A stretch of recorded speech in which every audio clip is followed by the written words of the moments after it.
Nobel বিজয়ীদের নির্বাচন পদ্ধতি। মনোনয়ন পদ্ধতি। নোবেল পুরস্কার মনোনয়ন গ্রহণের জন্য নির্দিষ্ট মনোনয়নপত্র রয়েছে।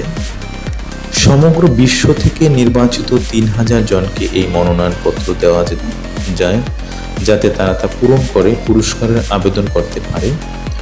নোবেল শান্তি পুরস্কার নির্বাচনের জন্য এমন সব ব্যক্তিদের দায়িত্ব দেওয়া হয় যারা এই বিষয়ে বিশেষ কর্তৃত্বের দাবিদার।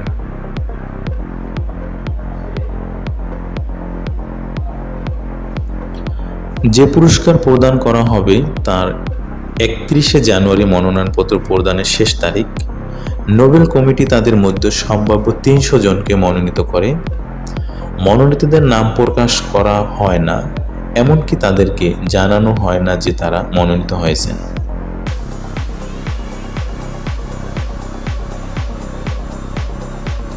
মনোনয়নের এসব নথি পুরস্কার প্রদান থেকে ৫০ জনের জন্য সংরক্ষণ করা হয়। ১৯৬৩ সালে জানা সম্ভবপর হয় যে ব্রিটিশ সাহিত্যিক স্টার্সমোর ১৯১৩ সালে সাহিত্য নোবেল পুরস্কারের জন্য বাঙালি কবি রবীন্দ্রনাথ ঠাকুরের মনোনয়ন দিয়েছিলেন।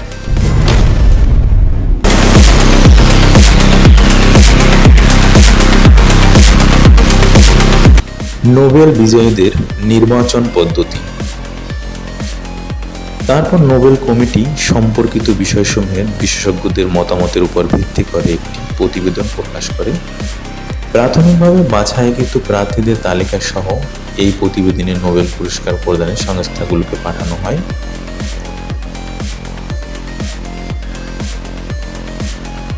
সংস্থাগুলোকে আধিক্য ভোটের মাধ্যমে প্রত্যেকটি বিষয়ে বিজয়ী নির্বাচন করতে হয়। ভোটের ঠিক পরপরই তাদের সিদ্ধান্ত জানিয়ে দেওয়া হয়। একটি পুরস্কার সর্বোচ্চ ৩ জন এবং ২টি ভিন্ন কাজের জন্য দেওয়া যায়।